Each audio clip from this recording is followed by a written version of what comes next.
On va revenir à l'Europe, ne vous inquiétez pas, mais prenons tout d'abord la direction des États-Unis pour retrouver sur place Grégory Volokin, président de Maestcard Financial Services. Bonjour Grégory, merci d'être avec nous. Bon, alors en Europe, effectivement, on est peut-être les champions pour créer du risque politique, du trouble politique. Vous avez quand même Donald Trump qui anime le feuilleton des marchés au quotidien. Hier, il annulait la rencontre avec Kim Jong-un, le dictateur nord-coréen, prévue le 12 juin à Singapour.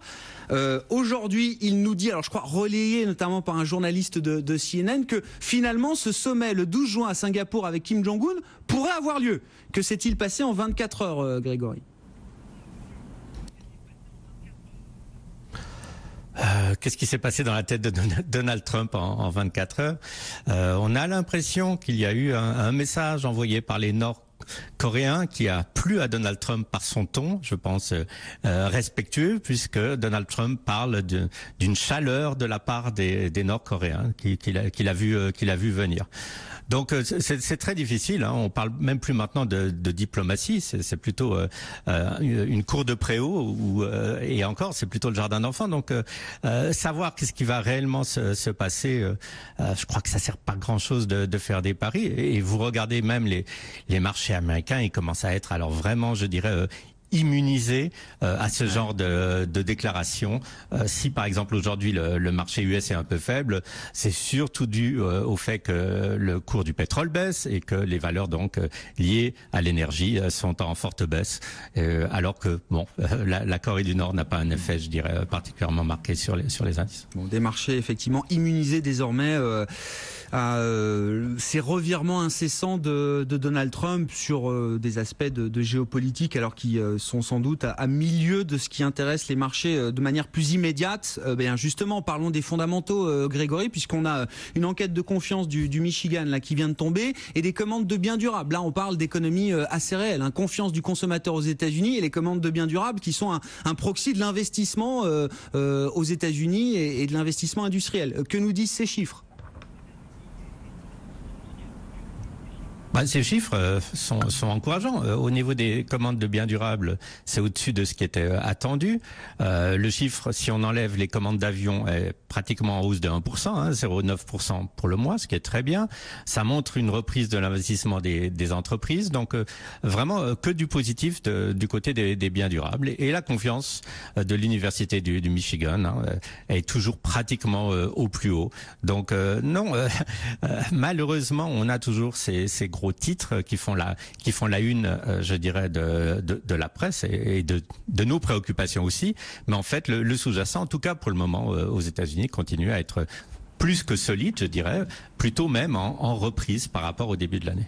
Bon, et puis intéressant, alors c'est le jour J pour le RGPD, le règlement général de protection des données en Europe. Grégory, on a tous reçu 300 millions de mails à ce sujet. Intéressant quand même de voir ce qu'on en dit aujourd'hui aux États-Unis. Alors Zuckerberg à Vivatech hier, évidemment, c'était un sujet qui était très discuté avec les équipes de Facebook et d'autres. Mais qu'est-ce qu'on en dit et comment est-ce que les choses sont regardées depuis les États-Unis aujourd'hui ?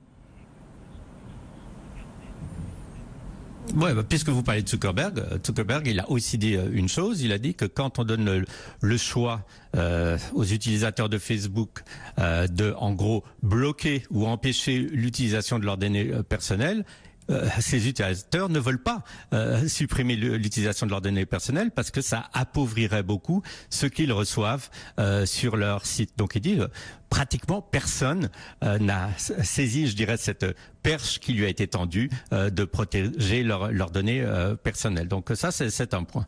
L'autre point, c'est que c'est vrai que pour les compagnies américaines en Europe, c'est assez compliqué. Hein. Comme vous dites, vous avez reçu énormément de messages. Tout le monde a reçu des messages. Mais vous avez aussi des compagnies américaines qui ne sont pas encore du tout adaptées à cette nouvelle réalité. Et par exemple, des chaînes de journaux américaines qui, évidemment, qu'on pouvait pouvaient consulter sur Internet en Europe ont tout simplement arrêté, stoppé leur distribution sur Internet en Europe. Et c'est pas des moindres, c'est par exemple le Los Angeles Times, c'est le Daily News, qui est un quotidien de New York. Donc ça veut pas dire qu'ils vont se retirer à jamais, mais ça veut dire qu'ils sont en train de étudier qu'est-ce qu'ils doivent adopter comme politique en Europe. Et puis je sais pas si vous voulez parler de la petite controverse avec Amazon et Alexa. Ah mais évidemment que je veux en parler, Grégory, parce que petite controverse, on va attendre de voir quand même quelle ampleur ça prend, au moment justement où tout le monde quand même devient très sensible à cette question de la protection des données. Enfin, je vous laisse raconter ce qui est arrivé à une famille de Portland, je crois, Grégory, qui devait être très fière d'avoir acheté l'enceinte vocale d'Amazon qu'on appelle Echo, avec l'assistant vocal Alexa, avec laquelle on peut discuter, avec laquelle on peut passer des commandes. Il leur est arrivé un truc de dingue, alors qui semble amusant comme ça, mais qui fait quand même réfléchir, hein. Oui. Alors en principe, Alexa, vous savez comment ça fonctionne, ou l'Echo comment il fonctionne. Pour qu'il se mette en route, il faut tout simplement dire son nom. Il suffit d'être à côté de ce haut-parleur, on dit Alexa et il est en fonction.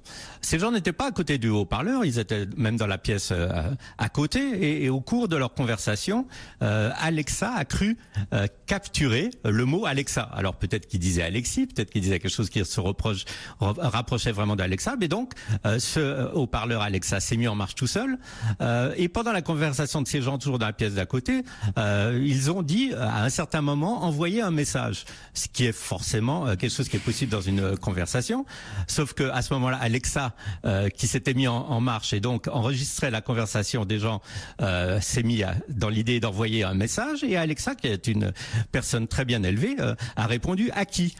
Ces gens n'ont rien entendu, mais dans leur conversation ils ont évoqué le nom d'un ami, et cet ami faisait partie de la liste de contacts qui était évidemment sur leur site et qui était donc contenu dans Alexa. Donc quand Alexa a entendu le nom de cet ami, tout simplement, qu'est-ce qu'a fait Alexa? Alexa a envoyé toute la conversation enregistrée à cet ami qui était sur la liste des contacts de ces braves gens qui n'avaient absolument pas soupçonné que, donc en gros, Alexa les espionnait. Bon, j'espère qu'ils n'étaient pas en train de parler de cet ami et d'en parler en mal, parce que lui, effectivement, il a reçu toute la conversation enregistrée. Non mais Amazon a quand même réagi, c'est-à-dire que Amazon explique que c'est une occurrence rarissime, que c'est un événement rarissime, exceptionnel. On imagine, enfin, on comprend la défense d'Amazon, mais juste au moment où on est au début de l'explosion de ce marché des enceintes vocales, chez vous déjà aux États-Unis, mais chez nous en France et en Europe, c'est à peine un marché qui débute. Faudrait pas que ce genre d'histoire se multiplie trop non plus, hein. Non, vous avez tout à fait raison, et il y a beaucoup de questions qui se posent. Par exemple, la première question, c'est que Alexa se mette en route, c'est très bien, mais pourquoi est-ce que Alexa enregistrerait le contenu d'une conversation? Si vous dites à Alexa, commande-moi une caisse de Coca-Cola, d'accord, mais est-ce qu'elle a besoin forcément de l'enregistrer pour pouvoir transmettre ces données? Donc ça, c'est une chose. Et puis l'autre chose, c'est clair que maintenant, il faut se méfier de Alexa. Donc il faudra que tôt ou tard, Amazon puisse avoir une sorte de pare-feu pour empêcher que ça se répète, parce qu'autrement on peut imaginer que ce genre de problèmes vont se reproduire assez souvent. Merci beaucoup Grégory. Grégory Volokin qui contribue tous les jours à Intégral Bourse depuis New York, le président de Mescard Financial Services, des marchés américains qui évoluent sans véritable tendance pour l'instant. Bon, chez nous la fin de semaine est un peu plus agitée, le risque politique là qui est en train de se démultiplier